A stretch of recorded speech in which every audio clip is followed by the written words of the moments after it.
listening to the 300s podcast. This is episode 5 of the 300s podcast. I'm here. This is Red. I'm here with Rick. How you doing, Rick? Good to be with you. How's it going on your end? Not too bad. Just sitting down. I know we got a few items we want to talk about today. I know today was a big day in NFL free agency / potential trade rumors going around. I know you're out in Minnesota. I know the big news of the day was Adrian Peterson not getting picked up. What do you think of that? Yeah, it's big news, but I don't know if it's a big surprise. He was set to make $18 million next year, and it seemed like the last couple of years the conversation always was, is AP going to come back? Is AP going to take a pay cut? And you got to remember, they opened up a brand new stadium this past season, so kind of made business sense to try to bring him back for one more go-around, and didn't really work out. Only played in 3 games, and yeah, I think somebody's going to pick him up, but as I wrote on the blog, I think it's going to be more like LaDainian Tomlinson going to the Jets than, say, Corey Dillon going to the Pats. Yeah, I mean, it's going to be one of those. I think he's probably still got. I think he's got some yards left in him, but I think he's going to be more of a 1-2 punch kind of guy. He's not going to be carrying the load anywhere because what did he tear his meniscus or something like that? His knee it's not good for a power running back with 10 years on his legs. Yeah, I think it was a torn meniscus. I don't know if it was the same knee that he busted in 2011, but yeah, you're right. There's a lot of tread on those tires for a running back. The only thing that I would be worried about, he tried to get back at the end of this season. I think it was week 15. Didn't play too well, had a fumble. I think he re-injured himself, and they got blown out by the Colts at home as they were kind of fading from playoff contention. My worry with him is if he goes to another team, he's not the same guy he was 5 years ago, but he might think he is, and he can really hijack an offense. He's averaged about 20 carries a game for the bulk of his career. I don't know, man. I don't know if I see him taking 12 carries and splitting it with a younger guy. I don't know. I've never seen that out of him. Well, it's also a good point. I mean, he might be a guy that gets into a game flow. Obviously, I don't know the in-depth stats of how he performs early in a game, but if you're used to getting 20, 30 carries a game, can you still be productive with 5, 10 carries a game, especially as a power runner? That's a good point you make, because if you look at his numbers, his average yards per carry has gone down the last couple of years, but he still led the league in rushing yards, albeit it was a down year for rushing yards, but he led the league in rushing yards. I think what happens to him, his average, he'll get stuffed at the line 3, 4, 5 times in a row, but it seems like every once in a while he'll rip off an 80-yard carry, and that can kind of boost the average. Yeah, and then also another thing to consider is, he is going to be 32, but he also did miss almost an entire season with all his legal trouble, so that's almost a year off he got, so that's probably, 500 less carries he probably would have had. Yeah, probably takes a little, or leaves a little more tread on the tires, but still, I'm almost that age, so I hate saying it, but you just wonder if the body can take that beating for 4 months a year at 32 the way it did at 28. Well, it kind of reminds me of Steven Jackson. I mean, obviously the Vikings were, they were better than the Rams. They got to the NFC title game with Favre and all that, but for the most part of AP's career, they were a shitty team. So just kind of, 10 years, you burn your prime on a crap team and then trying to latch on somewhere else when you got nothing left in the tank. Like, remember when Steven Jackson was on the Patriots? He ran the ball like 20 times in that game against the Dolphins for like 20 yards, and he was just shot. Like Jonas Gray, I mean, so Steven Jackson, you bring up a good point. I think of guys like Jonas Gray and all sorts of other guys. I think that's the direction the league is going in. So it doesn't help that he's 32 and that the league is moving away from this featured back. I mean, how many running backs did the Patriots use in the Super Bowl? They used James White, obviously, LeGarrette Blount, Dion Lewis. I mean, it's kind of a hodgepodge position these days. So yeah, the league's so specialized. Like the Patriots, they've been doing that for years, but it seems like more teams are starting to do it now, where it's, all right, we got Blount for short yardage and, maybe first down. We got James White for third down. We got Dion Lewis for screen plays. We got, Brandon Bolden for whatever the hell else we need. So I think you're right of having that one guy is definitely on its way out, especially with a 32-year-old. But hey, $18 million he was due to make. The day that contract was signed, everyone in that room knew he was not going to get paid $18 million in the last year. Probably including him, too, if you gave him a little truth serum. Yeah, I mean, the Vikings, they at least they could put Christian Ponder put his face on those tickets for that brand new stadium. That'll be fun. Well, I had a buddy a couple of years ago who made a really good point. Adrian Peterson, you know how you know he's the MVP? Christian Ponder is playing in January. End of story. Yeah, they don't know who the hell is going to be the quarterback next year.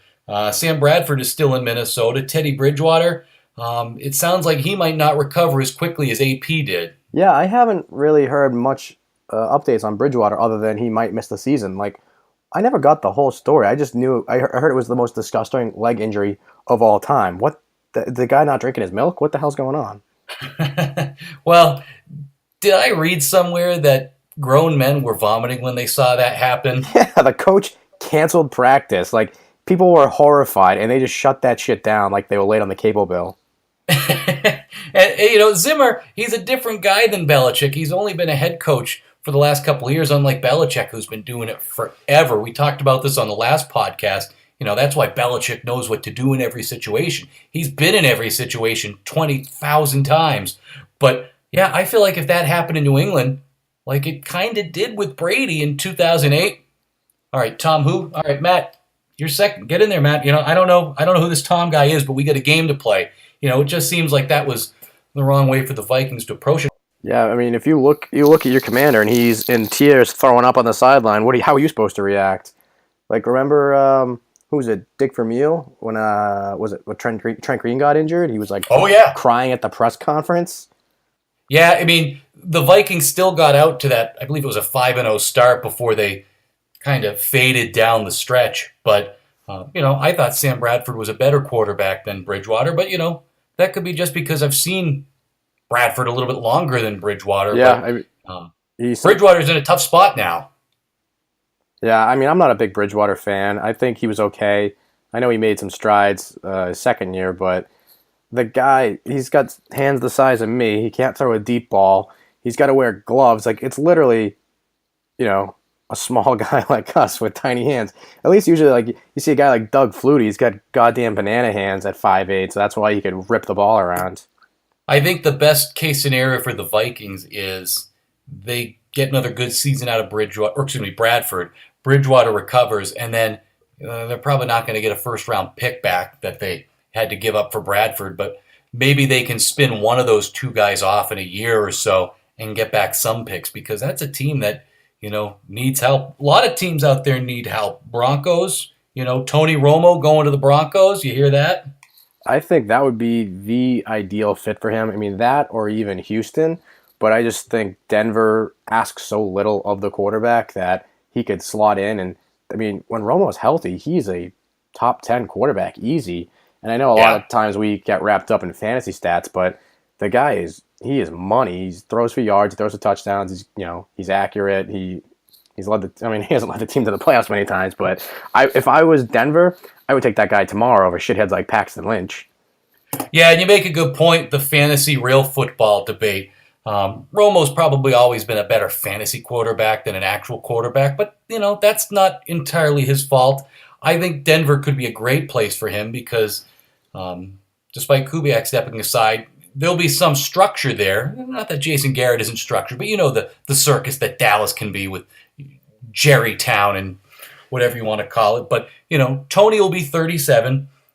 Peyton Manning, he had his best season of his career at age 37 when he was in Denver, that second year when he threw 55 touchdowns. So maybe this could be one last hurrah for Tony Romo, who, I think the time had come, even if he hadn't gotten hurt, I think the time had come for Dallas to move on from him.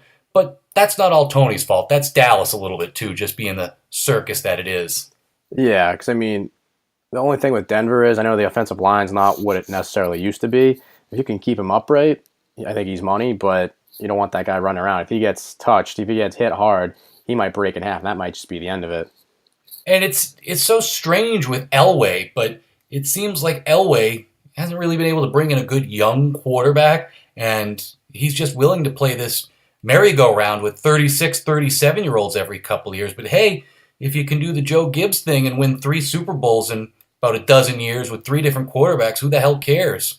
Yeah, I'm trying to think of a good comparison of, a GM or a coach just bringing in old starters or relievers or, whatever it is to get the job done. I don't really know because obviously everyone he's drafted hasn't really developed, and even Brock Osweiler they thought was the next guy, and that clearly did not pan out for the Texans. Yeah, the 80s Redskins are really before my time, but again, Joe Gibbs winning 3 Super Bowls in about a dozen years with 3 different quarterbacks. So I don't know if it's a direct comparison to this situation, but yeah, I mean, on the one hand, you get guys like Belichick that can build a system around one guy for 2 decades, and then you get other guys that just, they're good at playing the carousel. Some people make bad teams good, some people make good teams great. Yeah, and speaking of quarterbacks, guys getting moved around. I know the Vikings gave up first round pick for I keep wanting to call him Ponder for Bradford. So I mean, blessing in disguise, they get 2 years out of him at the minimum. But I know another guy that's been rumored to be going potentially would be Jimmy Garoppolo from the Patriots. And the latest rumors I've been hearing are, the Browns, they got the first overall pick as well as the number 12 pick. If the Patriots could get the number 12 overall pick for Jimmy G, who, as much as I would love for him to stay, it's not realistic. He has to be traded. That would be Belichick being Belichick. If he goes to Cleveland, all I can say is poor Jimmy. Poor Jimmy. If I were in Jimmy Garoppolo's position and they were saying, or if I knew that there was a chance I'd be going to Cleveland, I'd be getting out of the car like Doug 2 at the end of The Hangover. Hey, I'll be your Doug. I'll be your backup quarterback. Don't send me to Cleveland, man. Don't send me to Cleveland. I'll be your backup. Yeah, I mean, that's been kind of the argument of, all right, well, why doesn't he just take a small deal and, just be the backup for another 3 to 7 years? Because he has no idea when Brady's going to retire. It's not like there's a wink, wink, nod, nod agreement in place where it's like, all right, I'm going to play one more year, then you can take over. Brady, knock on wood, barring any injury, the guy looks as good as he's ever looked, so he might play another 3-5 years. Who the hell knows? So, I mean, if you're Jimmy G, I mean, good luck in Cleveland, but, you're not going to be able to collect a $100 million paycheck forever. I guess the only good thing with that situation is Jimmy only has 1 more year left on his rookie deal, so if he gets traded, even if he gets traded to, the other side of the earth, which Cleveland is in the NFL, just do your time, do a year, stay upright, which no one else there can. But if that guy can stay upright for a year in Cleveland, then he's primed to make real big bucks on the open market. Yeah, I mean, really, you're looking at a 2-year prison sentence if you're Jimmy G, because they're not going to trade the 12-year pick and then get 1 year out of him. They, at the very least, are going to slap franchise tag on him. But even if you're That's true. If you're Jimmy, and you're looking at that, that's $25 million at the very least. And I think teams, you got to roll the dice on a guy like Garoppolo, because I'd rather roll the dice on Garoppolo, a guy that's been in the league for 3 years, than some rookie out of the NCAAs. And, look at guys like Jay Cutler in Chicago. Maybe his time is up. Maybe Chicago is on the list for Garoppolo. And Cutler, Romo maybe never was great, but he was always pretty good. Jay Cutler, was he ever good? Was he even fake elite for a while? I mean, I go back and I don't know if it's just he got to a point he just said, I don't give a shit anymore, which it definitely seems like with the whole... Kind of looks it. With the Smoke and Jay Cutler memes. But if you go back to his early days in Denver, he was a good quarterback. I mean, obviously he was throwing to guys like Brandon Marshall, but he looked really good. And then early days in Chicago, he was, he was good. He was never amazing. But I think it's a guy who's over it. And as the team got worse, I think he just cared less and less.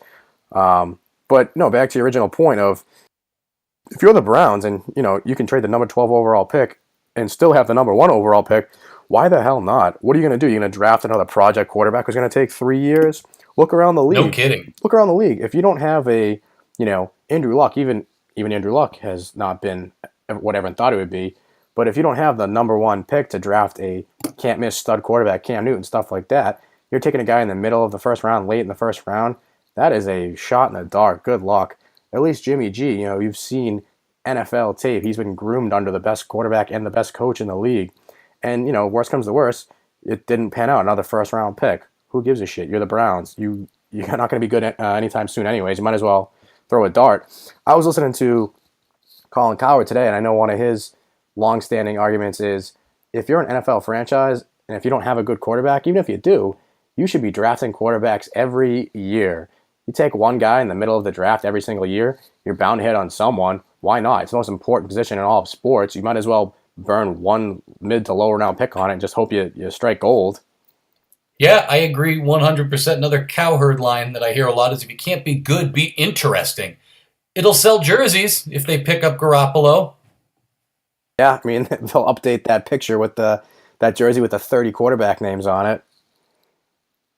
And if nothing else, it's just funny to keep seeing how much Cleveland hated Belichick 20 years ago, and now they are just dogs at the table waiting for his scraps. That's karma, man. You set Belichick off into the desert. This is what you get. But I mean, he might. Who knows? Talk about him a Messiah parallel. He gets sent off. He goes off and does his thing, and then he comes back and he gives you life with this new quarterback, this new franchise quarterback. Maybe he saves Cleveland in the end. That would be one hell of a story. That would come full circle. All right, what else do we want to talk about? I know we had a couple, resurgent teams. We were talking about the Celtics a lot. I know they had their trade deadline debacle where trader Danny did no trades whatsoever and stood pat at the deadline, and the team has kind of looked like shit since then. What do you think about that? Yeah, it's a little disappointing. That name Trader Danny, I don't know if it's time to retire it, but one of the things that I heard is kind of almost like a Billy Bean type reaction to Danny. Danny has been fleecing teams for so many years. You know, you wonder if guys get the call and say, all right, Danny, who do you want? All right, what are you giving me? All right, double it, and we'll talk about it. Bye. Like, they are so used to him just kicking asses in deals. You wonder if they're gonna ignore his phone call for a while. Maybe let this one go to voicemail. Yeah, I've heard that a lot. That he wants to win every single trade. He wants to fleece people. He wants to look like the smartest guy in the room. And if you look back, I mean, all the big trades he's made have been with his buddies.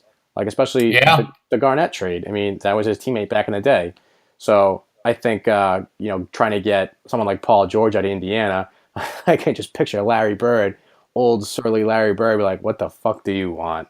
I'm not going to give you a top 10 player in the league for Avery Bradley and a second round pick. Get the hell out of here." Well, maybe one good thing that can come out of this is if the Celtics can finally win a playoff series under Stevens, maybe they get some momentum and maybe they can build towards something going forward. Maybe they can attract some new free agents in. And yeah, I mean, the draft is after the end of the regular season, so I don't know if they could, finagle a trade on draft night like they did almost a decade ago. But yeah, maybe they're not going to win the whole thing this year, but maybe they make a run like they've done in the past, generate some interest, and they'll still have that Brooklyn pick. And come draft night, they'll know, all right, are we giving up the number 1 overall pick or are we giving up the 4 pick? Like they'll have a little bit more information to work with. So maybe, it's disappointing whenever your team punts at the trade deadline, but if they're not going to win a championship this year, again, at the risk of sounding like a green teamer, maybe you really didn't pass on much. Yeah, and I'm kind of stuck in the middle because on one hand, I don't want to be a green teamer. I don't want to say, oh, well, whatever one guy you got, you probably weren't going to get past Cleveland anyways. But, what kind of attitude is that if you're just going to say, screw it, we'll just wait till he gets old? That's not really a great way to build a team. I'm just curious. I don't really know what direction they're going to go because, you say what you want. The guy just got out of the tech and got suspended, but I would have loved DeMarcus Cousins. He would have been a perfect fit on this team. And, you say what you want, but you bring a guy like that into a winning atmosphere with a good solid team structure. I think he could excel, but for whatever reason they didn't want to do the deal. So hopefully things like Paul George and Jimmy Butler at the very least lay some groundwork for maybe some offseason trades. Maybe the price goes down. I don't want to give up all our assets because that's the other end of it where say you go back to the Garnett trade, you look at what the Timberwolves got for Garnett. They got a bunch of shitheads and some draft picks, and it turned into nothing. It pretty much essentially gave Kevin Garnett to us. So if we're going to get someone like Paul George or Jimmy Butler, whoever it is, I don't want to give up. If you heard what the rumored price was for Paul George, it was 3 out of 4 of Crowder, Bradley, Smart, Jaylen Brown, and either one or both of the Brooklyn picks, which is just highway robbery. And it's like, you're going to get a great player, but you're going to completely gut your roster. And where does that leave you? Yeah, if they were a little bit closer to the finish line or a little bit closer to Cleveland, maybe it's worth it to try to put themselves over the top. I know the trade was almost a decade ago, but I don't even know if anyone in that Minnesota trade for Garnett, not only are they not with Minnesota anymore, are they even in the league anymore? Hell, the Garnett trade to the Nets don't have anybody left from that trade. So it's ironic. I was just going to say, on the one hand, I understand Danny wanting to hold on, but on the other hand, my instinct always tells me trade all of the picks, trade all of the prospects. If you can get a sure thing, you can take everything else. I mean, it most often applies in baseball in July, but again, generally my theory is to err on the side of trading, but we'll see what Danny can do. Yeah, it's kind of ironic because one of the guys that we traded to Minnesota for Garnett was Gerald Green, who is back on the Celtics now. The only guy that actually ever panned out to be a decent player, and he wasn't even as good as everyone thought he was going to be, was Al Jefferson. I mean, he's Big Al. Yeah, he's a good player, but he was never a franchise corner piece. So we'll see what happens, but hopefully the ping pong balls fall and we get the number one pick, which I doubt. But even if that happens, the top two guys, you're talking like Lonzo Ball and the other guys, they're guards, and the Celtics have about 15 guards on their roster, not to mention all the fucking guys they have stashed over in Europe. So that's the one thing. Danny's gonna be forced into a move whether he likes it or not. So I think he might flip the pick if they get number one pick and get one of those guys, and I think that would be a good way to go. But they need two guys. If you could get the NBA lottery is the only lottery that has ever been worse to me than the housing lottery at BU. if the Celtics could get, say, a free agent, someone like Gordon Hayward, and then swing a trade for another guy, then I think you're talking. But Isaiah and Horford aren't really going to be enough to get it done. Yeah, but they're not the only team on Causeway Street. We got something to be happy about in the black and gold. Yeah, seriously. So they have been looking good. I mean, they after years and years of talk radio bitching that they need to fire the coach, they finally pull the trigger and fire the coach, and they do the worst PR news bury of all time and fire him and have the press conference during the Patriots championship parade. I gotta tell you, was that a Michael Scott move? Oh my God! I gotta tell you, it was. They got ripped for that pretty good here, and Buckley was personally offended. It sounded like Buckley was bullshit. He attacked Sweeney, and Sweeney legit, I think, might be Michael Scott. They're talking about it. He's just saying, "Oh no, we didn't do it to bury any of the PR. It's just we got to get practice in." Yeah, we have practice tonight. Bullshit. Not a game. We got practice tonight. And Cam Neely was on Felger and Maz a couple days after that, and I could see the guy because I was watching the telecast on TV, and he's gripping the paper, and they're like, "Why don't you come on here more often? We wouldn't have to ask you all these hard questions." And he responds, "Because it's painful," and you can just see he wants to fucking smash Tony Maz's head off his keyboard. You get a guy like Cam Neely who he was a brawler his entire career, and now he's sitting in a studio booth. He's going to take shit from Felger and Maz. All for the radio partners, right? But yeah. The Bruins, 6-1 under Bruce Cassidy, even better than that. They went 3-1 on that road trip, that West Coast road trip, but specifically 2-1 in California. Let me read you the last couple of years. 0-3 in Cali last year. 0-3 2 years ago. 1-2 in 13-14. 12-13, they didn't make the trip out there because it was the lockout shortened season. It was 2011-2012 where they went 2-1 in California. So 2 wins in California this year. That's more than they had the last 4 seasons combined. Yeah, they always get shellacked on those West Coast trips. So that was kind of going to be. I thought they were going to get shellacked again. I mean, you fire the coach, you get a new coach, you go out west, and then after a bye week, the NHL teams have not been great coming off of byes. Yeah, and you lose 4 out of 5. That's the season right there. But they've gone 6-1, and then tonight they're up 4-1 right now. Granted, it's on Arizona, but holy shit, it looks like a new team. I know. Well, I don't know if I wrote about this or said it on the podcast. In years past, Bruins would wait until the end of that West Coast road trip to bag the coach. When at the point, you're right, at that point the season's already over. So maybe this year they finally learned their lesson, and they still took a beating for the way they did it. But hey, better to pull the trigger too soon than too late. Yeah, and again, not to be Switzerland here, but Claude, he was okay. I mean, they fired him. I didn't really care. I'm not one of those guys that says he's a phenomenal coach. I'm also not the guy on the other end saying he sucks. But I think, it was just time for a change. It's been 10 years. And, the biggest thing on him was he wasn't great with the young guys. It started to open up a little bit more. They finally kind of let Pasternak off the hook a little bit. They kind of let him do his thing. But a lot of the young guys never really developed. He had young Sagan. Yeah, they just. I hope him. that doesn't haunt them for another 2 decades, like Jumbo Joe. Not that Thornton has haunted them, but you couldn't make that guy work out here. Well, same thing with Kessel, and that's why I'm glad they got rid of Chiarelli. I was sweating bullets. I was worried they were going to trade Pasternak, and he just became the leading. He scored the most goals for any Bruin before he reaches the age of 21. So that kid's going to be a stud. But yeah, so they look phenomenal. But even just watching the way they play, it's a lot quicker. You see the defense getting up in the offensive zone a lot more. Watching Chara play, he looks 5 years younger. Watching Krejci play, he's all over the place. He looked like a piece of shit this year. I thought he was done. I thought his hip was killing him. And then Claude gets fired, and he looks like Krejci from 2012. Well, the Bruins are 6-1 under Cassidy. Canadians are 3-2 under Claude. But even going a little bit further back than that, Bees have won 7 of their last 10.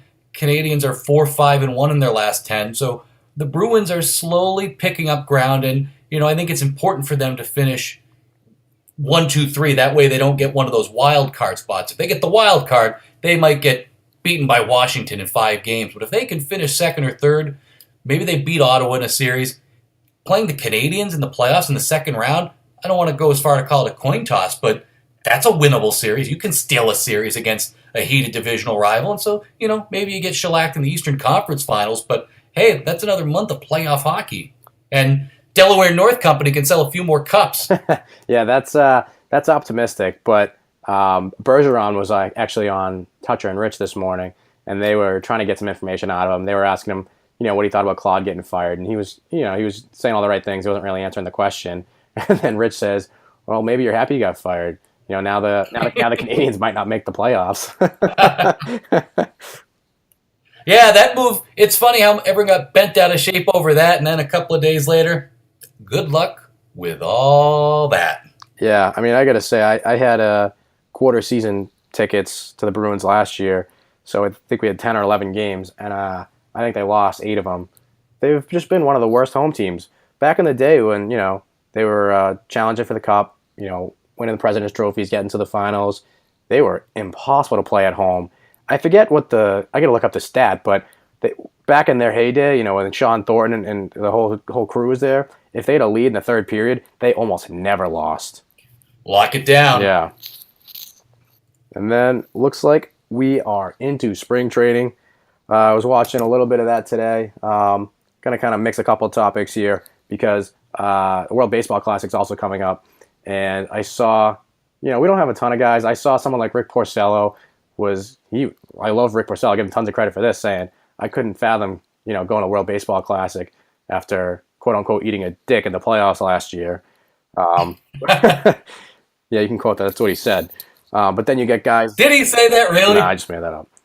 But then you get guys like Hanley, who hasn't played first base all spring, 2 weeks because he has shoulder soreness, and then he's reporting to Dominican Republic to probably play first base in the World Baseball Classic.